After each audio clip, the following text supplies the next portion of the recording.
Hey guys, how you doing? Unusual video. I figured I'd do one at the new location, sitting on my couch. You could probably hear it outside. Let me just show you. Whoa.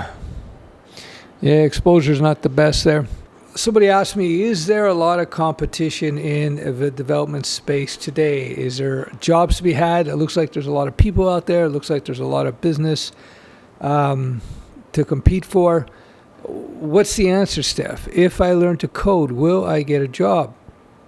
Nothing in life is guaranteed, of course, but let me just tell you, there are more positions available than there are people that are qualified. This is actually a political issue. It has been for years, where companies want to bring in talent from overseas into North America and Europe. And it's political because the tech companies have a hard time finding and training the people. As I mentioned in a previous video recently, one of my former mentees, one of the former StudioWeb students, he has gone on to be a co-founder. One of their investors in this business is Google, amongst others. So they were doing a subsequent round of investment. And I was contacted by one of the venture capital firms that was going to be, they were looking to invest in his company. And one of the first questions that they asked me, because they're based out of Montreal, my friend's company is based out of Montreal, one of the first questions they asked me is there talent? Will they be able to find the talent to be able to fill the positions? This was a major issue, that it was one of the very first questions that they asked me about this former student of mine. Think about how important that is. They're about to invest millions and millions of dollars, and what are they asking? Is there talent in Montreal? Major concern. Major concern. That's what that tells you. So as I tell people, if you want to get into the game of development, one of the key skills after your foundational skills in the tech is to learn interpersonal skills, to develop good reputation. So tech skills, reputation, interpersonal skills, these are hugely important in your career. So after you know your foundations and you targeted your job, so let's say you learn the foundations of web stack and programming, and your goal is to become a full stack developer.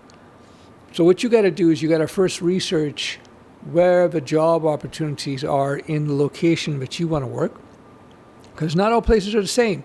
There may be a big demand in Germany for C# developers, ASP.NET, C#, whereas in Bangladesh it may be PHP and Laravel, or in San Francisco it could be Ruby. That's why everybody's leaving San Francisco, by the way, because they want Ruby programmers, and nobody wants to program in Ruby anymore because they know it's not a good thing.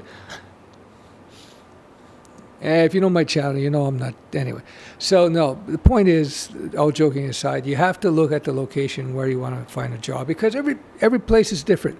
Every place is different, and you don't know what exactly the requirements are going to be unless you go out there and check it out.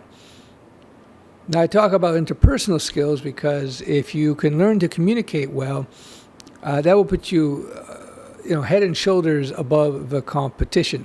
So rather than after you do your foundations and you learn the particular skill set that is in hot demand where you want to live, so if it's in Germany you want to learn C#, then you want to learn C#. If in Germany C# is the language, is the popular language, and ASP.NET is the framework.